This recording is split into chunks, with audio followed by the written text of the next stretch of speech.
Bonjour à toutes et à tous, j'espère que vous allez bien. Voici la revue de presse du mardi 19 août. On entame ce tour de la presse européenne en France où déjà l'OM est au bord de l'implosion.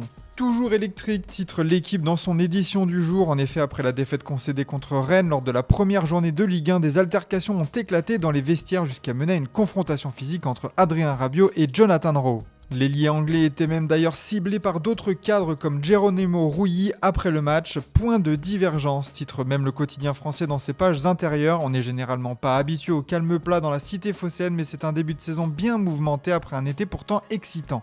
Et si au départ les échanges étaient verbaux avec notamment des cadres de l'équipe comme Højbjerg, Rulli ou même le coach De Zerbi qui ont élevé la voix face à la performance de l'équipe, Jonathan Rowe s'est rué vers le milieu français pour lui asséner des coups, un OM sous tension comme le placard de la Provence sur sa une. L'OM semait le feu, ajoute même le journal provincial dans ses colonnes, parlant même d'un véritable Harakiri Football Club pour définir l'OM capable de se mettre soi-même des bâtons dans les roues. Cette altercation musclée a valu aux deux joueurs un écartement de l'équipe première sans pour autant qu'on en sache plus sur la durée de cette sanction, de quoi aussi encore plus jeter le voile sur l'avenir de l'ailier anglais.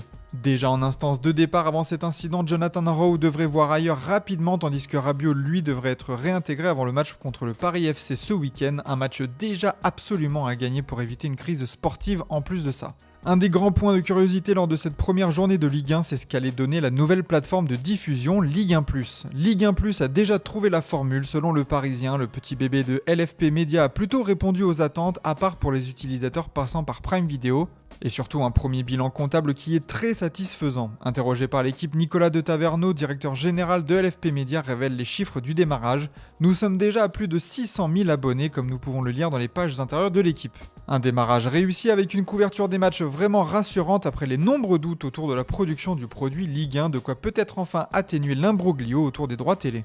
Du côté du mercato, on pensait que Denis Zakaria était tout proche de quitter l'AS Monaco pour rejoindre l'Arabie Saoudite et Al Ahly pour un montant avoisinant les 40 millions d'euros. Il n'en est rien. Zakaria, ce n'est pas si bien parti, ajoute l'équipe ce matin, alors qu'un accord avait été trouvé. Apparemment, selon diverses sources, le dossier se complique sérieusement sur deux plans. Tout d'abord, la réglementation de la Saudi Pro League qui impose un quota de 8 joueurs non asiatiques de plus de 23 ans aux équipes, un chiffre déjà atteint par Al Ahly actuellement. Ensuite, le profil du joueur fait débat en interne et les différentes manœuvres enclenchées auraient été des actions individuelles pas du tout menées dans le cadre d'une stratégie sportive du club. D'ailleurs, aucune offre officielle n'est parvenue sur le bureau de l'AS Monaco, le milieu de terrain international suisse est donc toujours bien monégasque. Un petit mot de Ligue 2 avec Montpellier qui a enfin trouvé le chemin de la victoire contre Le Mans hier soir, une victoire au buzzer comme le décrit l'équipe. Un but de Ndiaye au bout de la 9e minute de temps additionnel est venu crucifier les Manceaux. Avec 4 points, Montpellier monte donc à la 7e place du classement et lance enfin son opération remontée.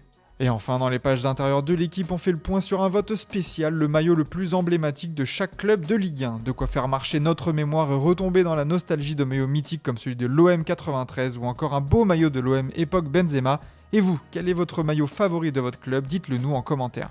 On file en Angleterre où un duel de Manchester se prépare pour Donnarumma. Rouma a ce truc, titre le Manchester Evening News. Les deux géants de la Première Ligue craquent pour le portier du PSG qui représente une opportunité à bas coût pour un joueur encore jeune, 26 ans, et qui vient de réaliser une saison remarquable. D'ailleurs pour Manchester United, ça devrait même être la priorité pour le club selon le Manchester Evening News. Le club a 2 semaines pour régler des problèmes d'effectifs évidents dans l'équipe, peut-on lire.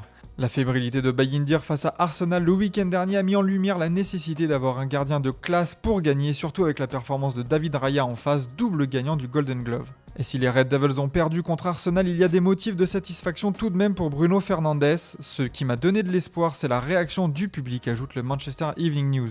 Après une saison dernière parmi les pires de son histoire, il faut maintenant tisser un nouveau lien entre l'équipe et le public et c'est bien parti si on en juge la réaction d'Old Trafford lors de la première journée, mais il va falloir gagner maintenant pour reconquérir le cœur des fans. En tout cas, un homme a réussi sa rentrée, c'est Matheus Cunha, le parfait 10, titre le Mirror Sport, on parle même du joyau du Brésil pour Manchester United. Le milieu offensif a montré de l'envie, de la fougue et un talent rare capable de faire se lever les foules, alors feu de paille ou vraie recrue à long terme, à voir avec le temps. Et si Arsenal a gagné son duel, Victor Gyökeres a souffert face à Manchester United. Mais pas de quoi alarmer Bukayo Saka qui a tenu à soutenir son attaquant. Regardez-le juste faire, relaye le Mirror Sport. L'ailier anglais a souligné les efforts fournis dans le pressing, la présence physique dans un duel acharné face à une défense loin d'être facile à bouger. Et hier soir avait lieu le dernier match de la première journée de Premier League qui a vu Leeds l'emporter face à Everton grâce à un penalty tardif de Nmecha. Un Leeds armé et dangereux pour le Mirror Sport alors que pour le Daily Star, l'attaquant allemand est un succès instantané, lui qui est arrivé cet été en provenance de Wolfsburg. On atterrit en Italie où la blessure grave de Romelu Lukaku fait la une de la Gazzetta dello Sport. Lukaku change tout, peut-on lire en une. Blessé à la cuisse et absent pour une durée estimée entre 3 et 4 mois, l'attaquant belge oblige les dirigeants napolitains à revoir leur plan pour cette fin de mercato. C'est un choc même pour le Corriere dello Sport, Lukaku pourrait manquer au moins 25 matchs cette saison et au vu des ambitions du club du sud de l'Italie, il faut désormais combler l'absence du goleador. Et pour cela, le Napoli entre dans la course pour Rasmus Højlund, comme on peut le voir en une du Corriere dello Sport. Alors que l'attaquant danois est sur les tablettes de l'AC Milan depuis des semaines, poussé vers la sortie depuis la signature de Benjamin Sesko à Manchester United, son retour en Italie pourrait bien faire l'objet d'une bataille entre deux clubs. Un véritable duel pour Højlund selon la Gazzetta dello Sport.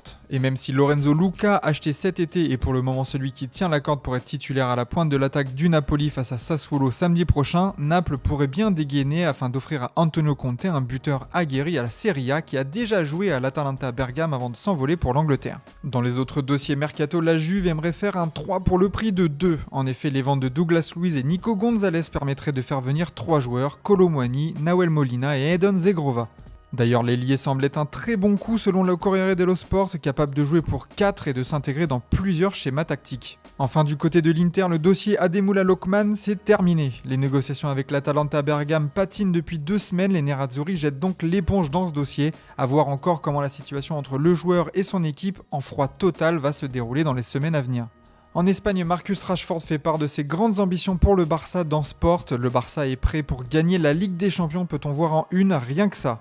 Passé tout près d'une qualification en finale la saison passée contre l'Inter Milan, c'est l'objectif principal du club catalan. D'ailleurs, le joueur anglais s'est confié sur son transfert. Pour jouer mon meilleur football, je dois être heureux, relaie le quotidien. Après 20 minutes de jeu contre Mallorca, il aura peut-être plus de temps de jeu pour nous montrer justement son meilleur niveau samedi contre Levante.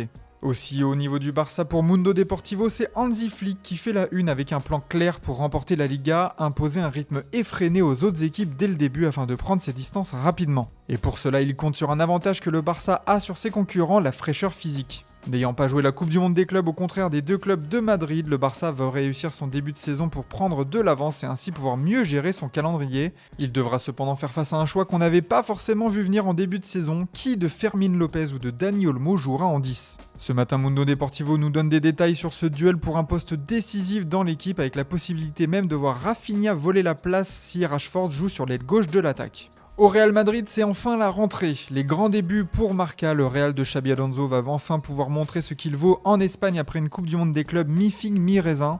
L'occasion aussi pour le Bernabéu d'étudier les nouvelles recrues du Real, Dean Huijsen, Carreras, Alexander Arnold et Mastantuono figurent dans le groupe pour des débuts anticipés.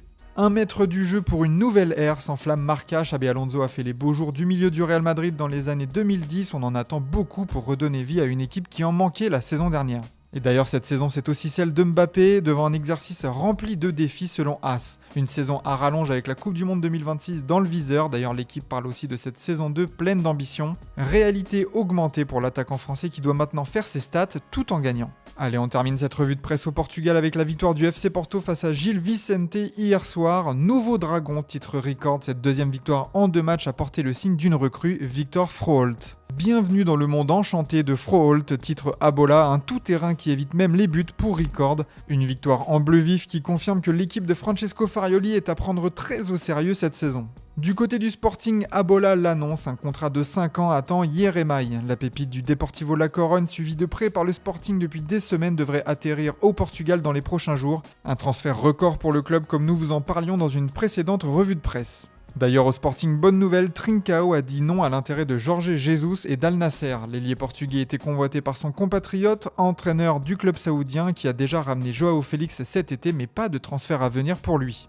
À Benfica, on s'apprête à perdre Kerem Aktürkoğlu, toujours plus proche de Fenerbahçe d'un certain José Mourinho.